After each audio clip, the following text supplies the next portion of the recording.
Imagine, if you will, a hillside nestled in the serene region of Galilee. Picture a landscape bathed in the golden hues of the Middle Eastern sun, a place where history whispers through the ancient stones and the gentle breeze rustles through the green grass. The air is warm, carrying the scent of wildflowers and sun-baked earth. The atmosphere is alive, charged with a palpable sense of anticipation as people begin to gather. They've come from near and far, drawn by a shared hope and a yearning for something more. Among the growing crowd are weathered fishermen, their hands calloused from years of casting nets and battling the unpredictable Sea of Galilee. Mothers are there too, their faces etched with the joys and worries of raising children in a challenging world. They hold their little ones close, seeking solace and guidance. Merchants, shrewd and worldly, stand alongside them, their minds always calculating, yet curious about what this day might bring. Even scholars, men of learning and letters have come, their scrolls tucked under their arms, eager to hear wisdom from an unexpected source. All are drawn together, united by a common thread of curiosity and hope, drawn to a man named Jesus. He isn't a king adorned in royal robes, nor a general leading a mighty army. He carries no sword, wears no crown. He is simply a teacher, humble and approachable, whose words carry a unique power, a refreshing balm for the soul. He finds a place to sit on the hillside, and as he settles, an expectant silence begins to fall over the crowd. Every eye is fixed upon him, every ear straining to catch his words. Everyone leans in, eager not to miss a single syllable. This moment marks the beginning of what we know as the Sermon on the Mount, a pivotal moment in history, the delivery of one of the most famous and influential speeches ever given. But don't expect a rigid set of commandments, a harsh list of do's and don'ts. Instead, it's an invitation, a gentle nudge to open our eyes and see the world, and our relationship with God, in a profoundly different light. Jesus directs his message not to the powerful or the privileged, but to the ordinary, the humble, and even the broken-hearted among us. He offers not just comfort, but also a challenge, igniting a spark of hope and inspiring growth. His words are not meant to be preserved as distant relics of the past. They are not museum pieces to be admired from afar. They are living words, intended to actively shape our thoughts, our actions, and ultimately, our lives in the present moment.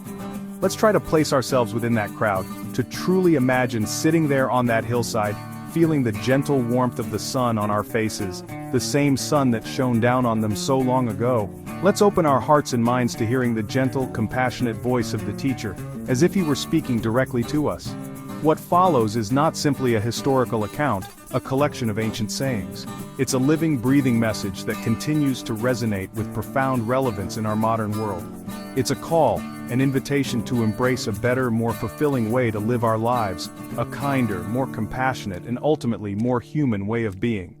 So let's listen with open hearts and minds, as if we were truly there on that hillside, ready and willing to be transformed by his words.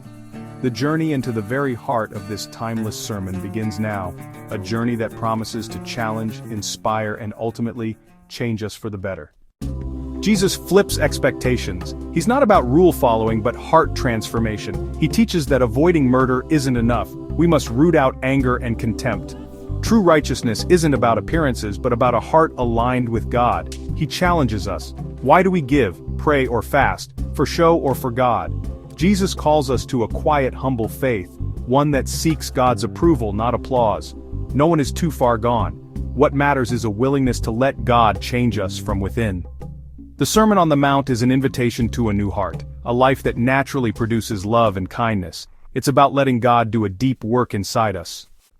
Jesus begins his most famous sermon with a series of pronouncements, statements that are both surprising and profound. He opens with the Beatitudes, a list of blessings, not for the powerful or the privileged, but for those often overlooked and marginalized. These aren't just nice sentiments, they're a radical reevaluation of what truly matters. It's a message that turns the world's values upside down, challenging our assumptions about success and happiness. What does it mean to be truly blessed, according to Jesus? He blesses the poor in spirit, those who recognize their deep need for God. He blesses the mourners, those who grieve over the brokenness of the world and their own lives. He blesses the meek, not the powerful or famous, but those who are gentle and humble in spirit. To be poor in spirit is to acknowledge our limitations, to depend completely on God's grace and provision. It's recognizing that we don't have all the answers and we need his guidance. Those who mourn find comfort, not in fleeting pleasures, but in the enduring presence of God who understands their pain. The meek inherit the earth, not through force or domination, but through gentleness and service. They understand that true strength lies in humility. He honors those who hunger for righteousness, those who passionately seek justice and yearn for a world that reflects God's goodness. He blesses those who show mercy, those who keep pure hearts, and those who make peace, actively working to reconcile broken relationships and heal divisions. These aren't steps to earn God's favor, a checklist of good deeds to impress Him. They are signs of a heart transformed by Him, outward expressions of an inward reality. The Beatitudes describe the character of God's people: humble, compassionate, peacemaking. They paint a picture of what it looks like to live in harmony with God and with one another. This is the blueprint for a truly blessed life, a life that is rich in meaning and purpose. It's a vision of what we become, the potential that is unlocked within us. When we surrender to the teacher, allowing him to shape us into the people he created us to be. A life marked by humility, mercy, and peace. This is the heart of the kingdom, a kingdom where the last are first, and the greatest are those who serve. Jesus gives his followers a new identity: salt of the earth, light of the world. Salt preserves, flavors, and heals. Our lives should do the same in a world that needs hope. But salt that loses its flavor is useless. Faith must make a real difference. Light's job is to shine, pushing back darkness. Our transformed lives are meant to be beacons of hope and truth. We're not to hide our faith, but let it shine through acts of kindness and integrity. When people see our good deeds, they glimpse God's goodness. Living as salt and light isn't about rules, it's about purpose. We become evidence of God's love, drawing others to Him. That's our calling.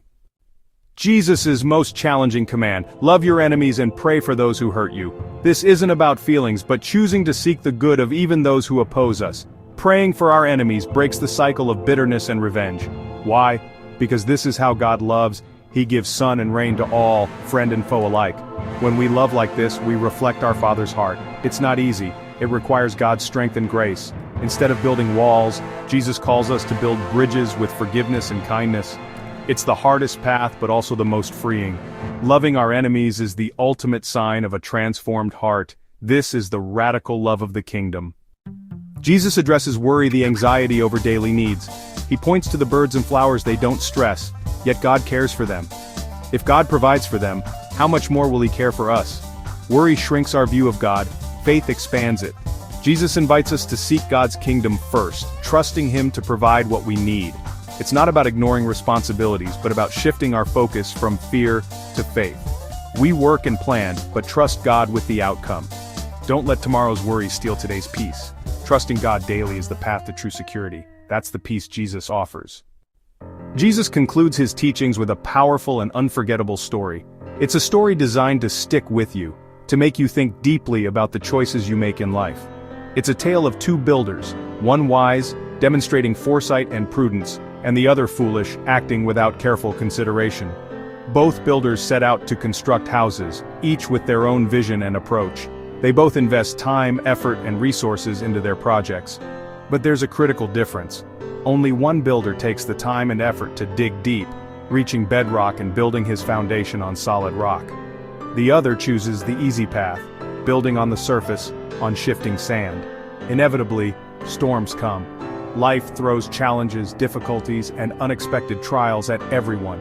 And when those storms rage, the house built on the rock stands firm, unyielding against the wind and rain. It weathers the tempest, providing shelter and security. But the house built on sand, it crumbles, collapses, and is swept away, leaving nothing but devastation in its wake. What makes the difference between these two outcomes? What separates the house that stands from the one that falls? It's not just hearing Jesus' words, passively listening to his teachings. It's about actively putting them into practice, integrating them into your daily life. Obedience to Jesus' teachings is the bedrock, the solid foundation upon which we must build our lives. It's that foundation that holds us steady, providing strength and resilience to weather life's inevitable storms. It's not enough to simply admire Jesus' teachings, to acknowledge their wisdom and beauty. We must actively live them out, making conscious choices each and every day to align our actions with his words. Choose to forgive instead of holding on to grudges, releasing bitterness and embracing reconciliation. Choose honesty in all your dealings, even when it's difficult or uncomfortable. Pray for others, lifting them up in their needs and struggles. Trust God, even when you don't understand His plan or purpose. Each act of obedience, each conscious choice to follow Jesus' teachings, strengthens our foundation, making us more resilient and able to withstand the storms of life. Storms come to everyone, regardless of who they are or what they believe, but only those whose lives are built on the solid rock of obedience to Jesus' teachings will truly endure. Jesus, through His words and example, gives us the blueprint, the detailed plan, for building a life that lasts, a life that is strong, meaningful, and fulfilling. The choice, ultimately, is ours. Will we build our lives on shifting sand, on fleeting pleasures and superficial values, or will we build on solid rock, on the eternal principles of Jesus' teachings? Will we just listen to the words, nodding in agreement but failing to act? Or will we truly build, putting those words into practice and transforming our lives from the inside out? That's the challenge and the incredible hope that lies at the heart of the Sermon on the Mount, an invitation to build a life that truly lasts.